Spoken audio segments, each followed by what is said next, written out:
Fala galera, beleza? Como é que vocês estão? Eu, Luciano Gomes, estou aqui mais uma vez em um episódio do Café com Especialista com meu parceiro, meu amigo Bruno Garcia. E hoje nós vamos falar sobre uma dúvida comum que as pessoas têm. Bruno, qual é mais vantajoso? Comprar um imóvel na planta ou um imóvel pronto? Fala para nós aí.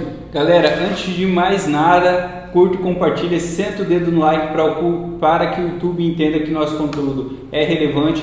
Compartilhe esse vídeo com um amigo que tem essa dúvida, tá? Porque hoje a gente vai esclarecer essa dúvida. Isso aí. E é isso, né, Luciano? Isso aí, Brunão. Luciano, qual que é o primeiro passo para a pessoa investir em um imóvel? Bruno, é o seguinte, cara, o primeiro passo para uma pessoa investir em imóvel ou até mesmo qualquer outro tipo de investimento, renda fixa, renda variável, outro tipo de renda, é ela entender e se organizar financeiramente. Qual é o seu potencial de capital para investir? Perfeito, Luciano. Brunão, fala para nós aí qual é o critério básico para uma pessoa entender o seu poder de compra. Luciano, a regra é clara, não tem dinheiro, não está preparado com um valor mais alto de entrada, a pessoa tem que comprar o imóvel na planta, tá? Porque assim, na grande maioria das vezes as grandes construtoras vai fazer de forma parcelada a entrada, ela pode fazer ali de uma forma mais facilitada. Então a regra é clara, não tem dinheiro para dar de entrada, tem que partir para o imóvel na planta.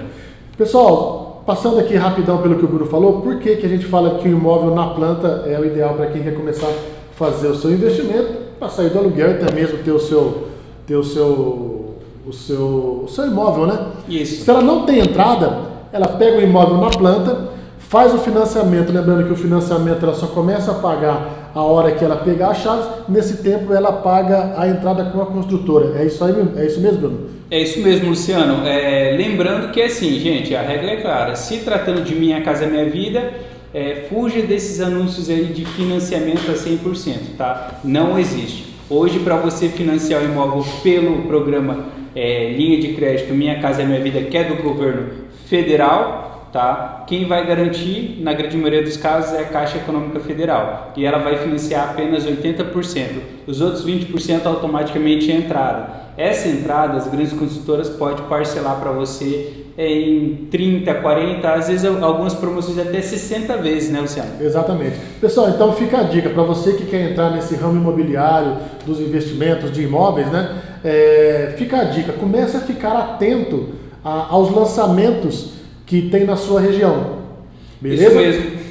Como o Luciano bem disse, bem colocado, o lançamento ele é uma grande oportunidade para você comprar um imóvel naquela região super valorizada aí da sua cidade. Porque o que acontece? Normalmente, quando a construtora lança um empreendimento novo, para poder de forma startada, para poder startar as vendas, ela vai lançar ali algumas unidades na tabela zero, né? Que a gente fala que é aquela tabela sem juros, que está no preço inicial, né? Um grande exemplo na nossa região aqui de Londrina, Paraná, é o que está acontecendo hoje num lançamento que é o Residencial La Roche, que fica na Zona Leste. Então, assim, quem quiser comprar uma oportunidade da pessoa comprar um empreendimento naquela região é comprar agora no lançamento. Por quê? Porque um lançamento é feito direcionado por faixa 3, né? Que a gente já vai explicar sobre isso, é o faixa 3. E pessoas do faixa 2, né? Vai ter algumas unidades ali no lançamento para a pessoa comprar. Né? Perfeito, Bruno. Rapidamente, fala para nós aí como funciona o faixa 3 do programa. Gente, tem um vídeo no canal que já explica sobre faixa 1, 2 e 3, mas eu vou ser claro aqui com vocês. Quando a pessoa fala comprar um empreendimento faixa 3, ela tem que ganhar no mínimo R$ 4.450, tá? Porque até 4.401 a pessoa ainda está no faixa 2. Então ela só consegue comprar um imóvel até 245 mil. No faixa 3 é imóveis a partir de 245 mil, tendo um teto de 350 e ela tem que ter uma renda de no mínimo 4.450, né? Eu jogo. Existem rumores aí, né, movimentações de que o programa ele vai dar uma estendida, né, para imóveis acima de 350 mil reais. Porém não é nada oficial ainda, né, Bruno? Não é oficial ainda. E quando for a gente vai trazer em primeira mão para vocês aí. Com certeza. Pessoal, isso faz sentido para vocês? Faz sentido para você, Bruno? Para mim faz total sentido. Perfeito.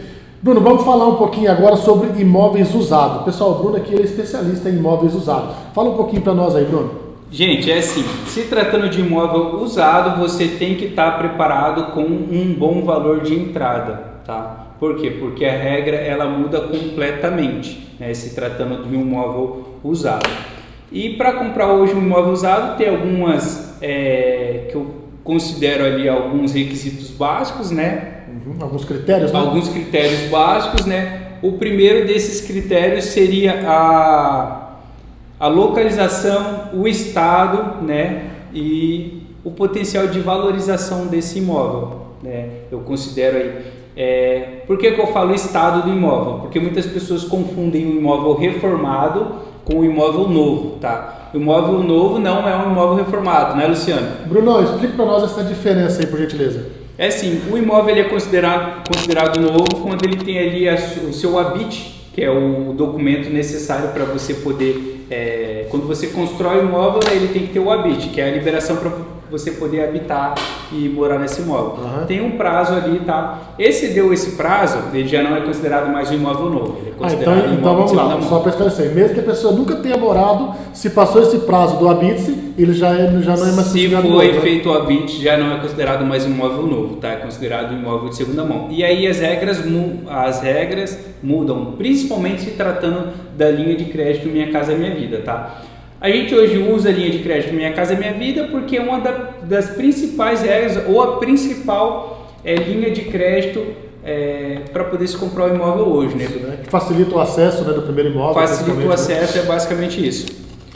Bruno, outra coisa que a gente deve levar em consideração também é a documentação do imóvel, né? Sim, Luciano, a documentação. Hoje aí eu tenho pegado aí muitas pessoas aí com aquele papo de comprar direitos.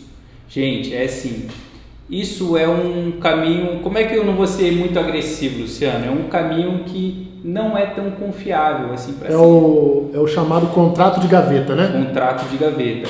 Gente, é assim, legalmente eu não sou, deixando aqui claro, eu não sou advogado e eu não sou juiz, tá?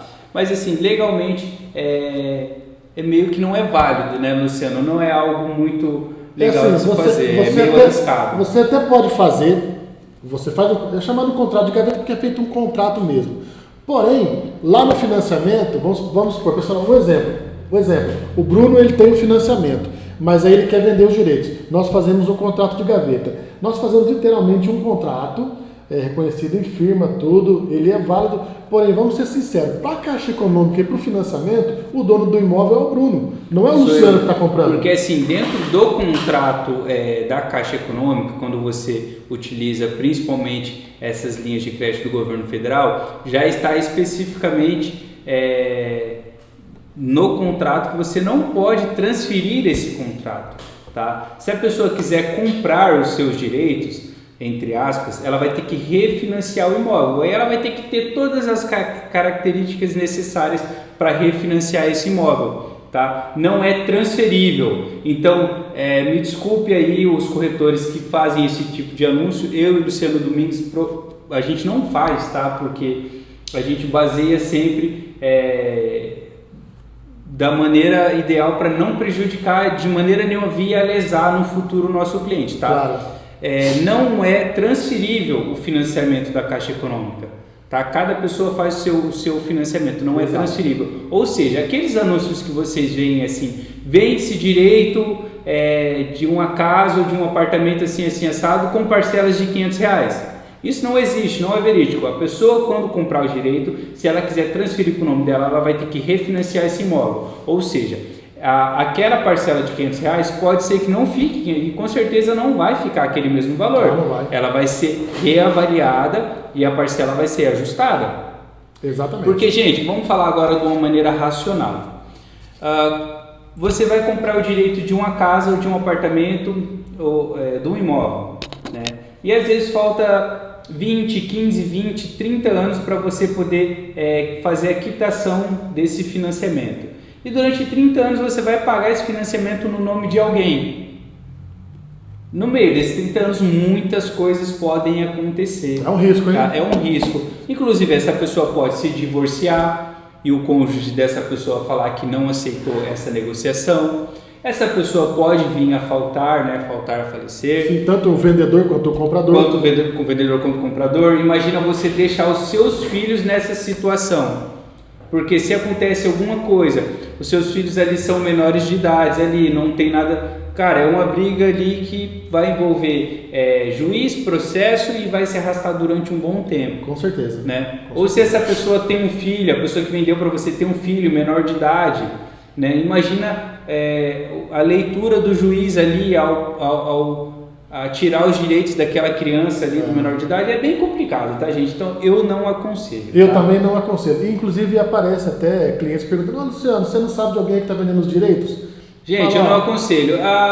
Bruno, mas não tem como ser feito de uma maneira segura? Tem. Eu já conheci investidores que fizeram de uma maneira segura. Como? A pessoa tinha um dinheiro, ela chegou e ofertou um X valor naqueles direitos, né? Só que automaticamente ela já deixou acordado que ia fazer a quitação da dívida e para poder fazer a transferência. Nesse caso... Não é assim tão fácil, mas é aceitável, tá? Agora, quando a pessoa quer continuar pagando, gente, vamos se organizar, compre ali o imóvel na planta mesmo, vai pagando ali o seu imóvel na planta, daqui 1 ano, 2 anos já vai sair e você vai estar com tudo certinho ali. Se você parar para raciocinar, só a diferença que você vai ganhar de subsídio, de documentação, de facilitamento ali no parcelamento, já compensou, tá? Então não caia nesse papo de direito que na minha opinião não é legal, Luciano. Não, eu também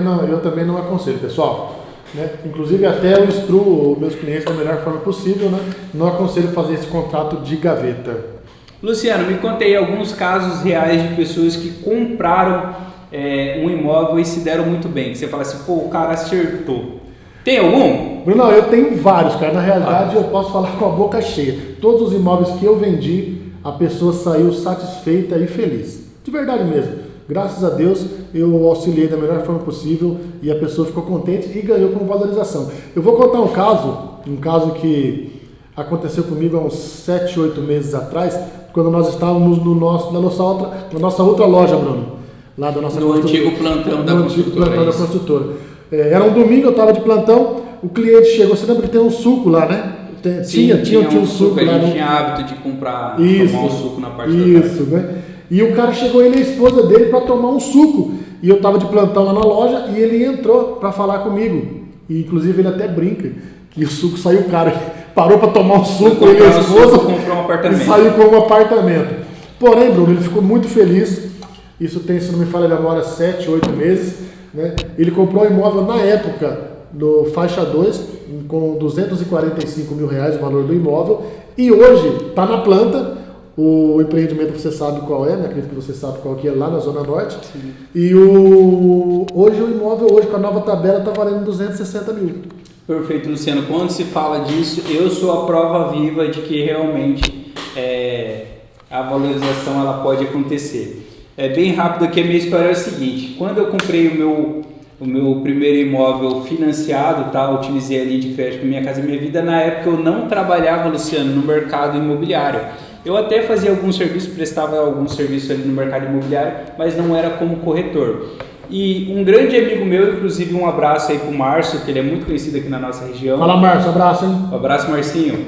Ele pegou e falou assim para mim, na época ele prestava serviço para uma construtora, e ele falou, Bruno, vamos comprar um imóvel? Eu falei, não quero.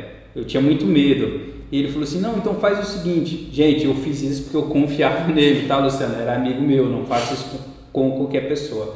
Ele falou, me manda só os seus documentos, para poder me ajudar aqui, movimentar o meu sistema, o meu funil aqui, eu preciso mostrar serviço.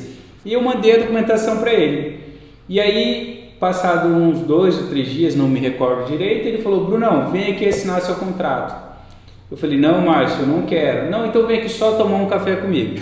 Chegando lá, obviamente o contrato não estava preparado, tá? Porque ele falou para mim, vai lá e escolhe uma unidade. Aí eu fui lá, escolhi a unidade e ele falou, não, essa unidade aqui não, você vai escolher essa outra unidade porque é a melhor para você. E aí ele mostrou as características ali da unidade, falou, olha, essa aqui fica numa rua comercial, você é comerciante, você gosta de comércio e futuramente vai valorizar. E ele não pensou só na venda, tá? Ele pensou, vendo o meu perfil de comerciante, ele viu ali a oportunidade de me vender algo. Ou seja, Bruno, o cara fez o que nós fazemos, uma consultoria, Uma um orientação. plano de negócio para você. E aí o que acontece? Na época eu fiquei muito assustado porque eu ganhava R$ 1.900, R$ 2.000, algo perto disso, e parcela de entrada mais parcela de financiamento ficava em 1.200. Ou seja, Luciano, eu me vi numa situação que eu tive que aprender a fazer freelancer, fazer outro serviço, Diminuir a balada, né, para poder investir de uma maneira positiva. Só que hoje, já quitando uma entrada, eu alugo essa casa, tá? Porque eu moro com a minha Pessoal, mãe. a história é real, ou seja, termina, Bruno, por gentileza. Eu alugo essa casa, eu moro com a minha mãe, foi um investimento, né? Eu moro com a minha mãe. Eu pago hoje R$600 de parcela, porque eu comprei há um bom tempo, tá, gente? E alugo ela por R$1.000. Ou seja, já me sobra um dinheiro para mim poder estar aí fazendo outros investimentos futuros. Aí, gente, o Bruno hoje tem uma cabeça diferente, mas sem querer, ele acabou fazendo um ótimo investimento. Sem querer, já para não falar na valorização. Na época, há alguns anos atrás, eu paguei cerca de, acho que foi 150 mil, Luciano. E hoje, para ser honesto, tá, com vocês, não vou falar valores exorbitantes, eu vou ser honesto. Hoje aí, com certeza está na casa aí dos 270, 280 mil, tá? E com um potencial de valorizar muito mais, porque é sim uma das principais avenidas comerciais da região norte, onde eu vivo ainda até hoje, com um potencial muito grande de valorização. Parabéns aí pelo investimento, né?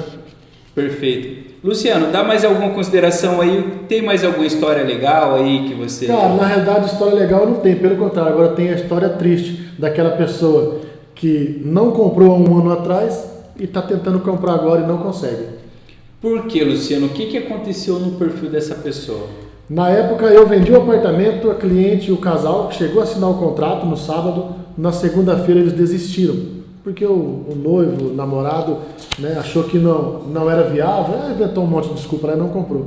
Beleza, tudo certo. Na época eles compravam, pessoal, com o pé nas costas, pagava tranquilo. E a namorada estava toda feliz. Beleza, passou um ano, eles voltaram agora, Bruno.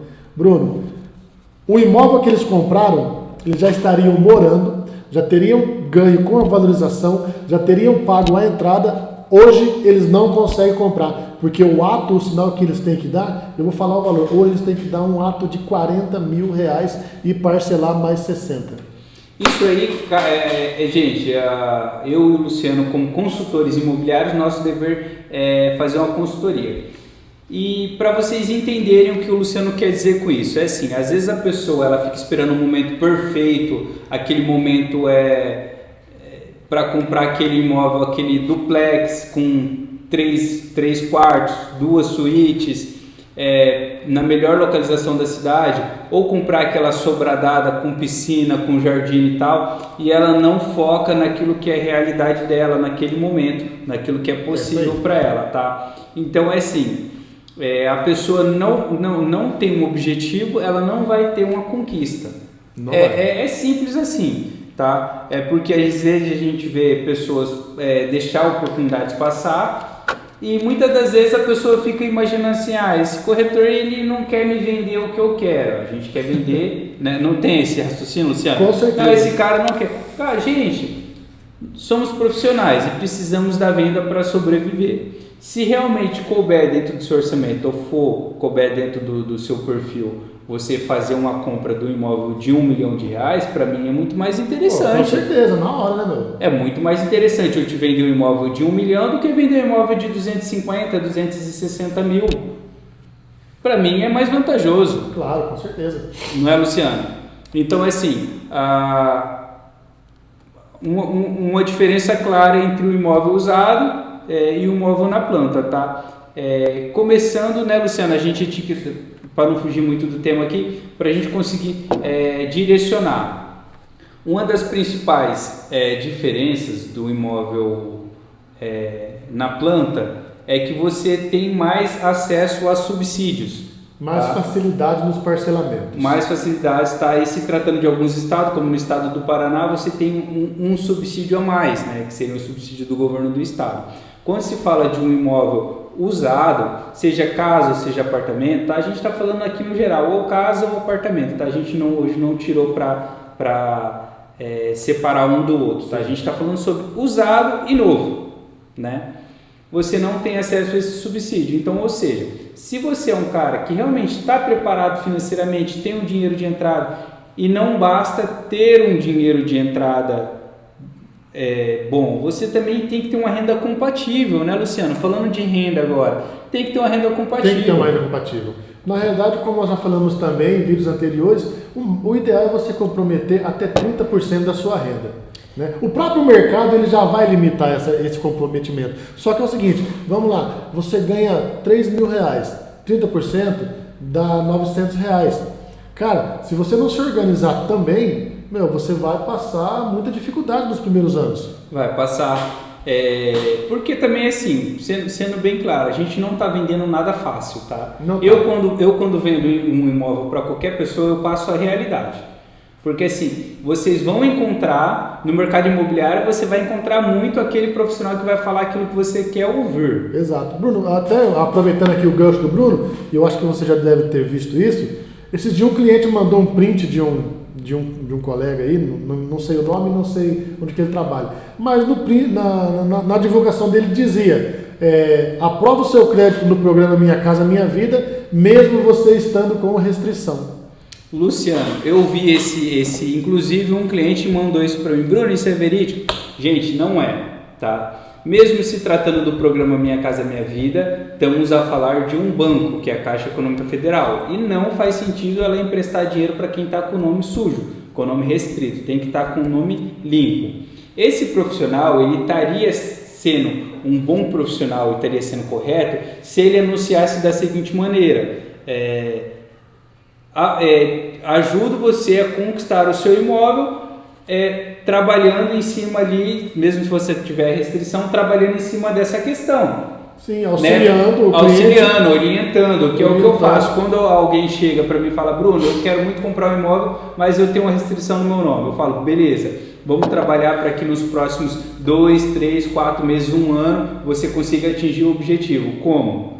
Eu vou entender o seu perfil, entender quais são as restrições e te orientar de uma maneira que você possa regularizar, tá? Porque às vezes a pessoa tem uma restrição baixa, ela vai lá, ela só negocia com o órgão que ela está ali, com a loja, com o banco que ela está devendo e consegue fazer um parcelamento ali, rapidamente ela consegue tirar o nome do Serasa, a gente já consegue dar continuidade no processo de compra, tá? Mas se tiver com restrição no CPF, não consegue. Ou seja, é o famoso nome limpo. Para comprar um imóvel tem que estar com o nome limpo. Tem que estar com o nome limpo. E outra coisa, é o que eu falei, você vai sim encontrar algum profissional que fala aquilo que você quer ouvir, mas você tem que ouvir aquilo que é necessário. A realidade, a sua realidade. Basicamente é isso, né, Luciano?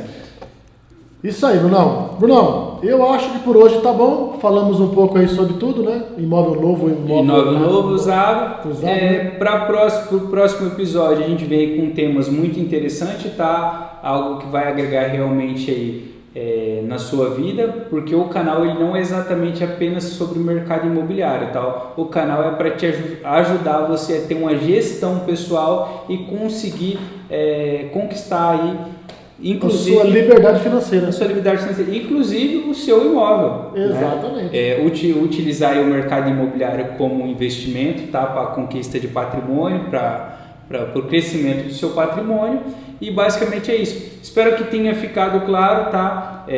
A gente não conseguiu aprofundar exatamente sobre o tema, porque vamos trazer também um convidado, tá? Que é um... Estamos devendo, hein, Bruno? Estamos devendo. Vamos trazer um correspondente bancário, porque ele vai falar de maneira mais técnica para você, tá? A diferença entre financiar um imóvel novo e financiar um imóvel usado. Isso vendo do ponto de vista da Caixa Econômica, do banco. Tá? Por quê? Porque ele é um correspondente bancário.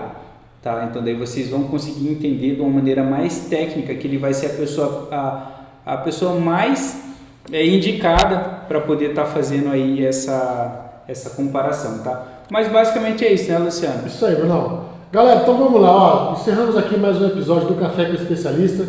Mais uma vez a gente pede para vocês para se inscrever no nosso canal, compartilhar, clica aí, dá seu joinha, comenta aí, nós vamos trazer outros temas para vocês, beleza? Aquele abraço, diga lá, Brunão, o que você me disse? É isso mesmo, aquele abraço, espero que vocês tenham gostado do conteúdo, tá? E cada vez mais a gente vem trazendo aí os conteúdos para vocês.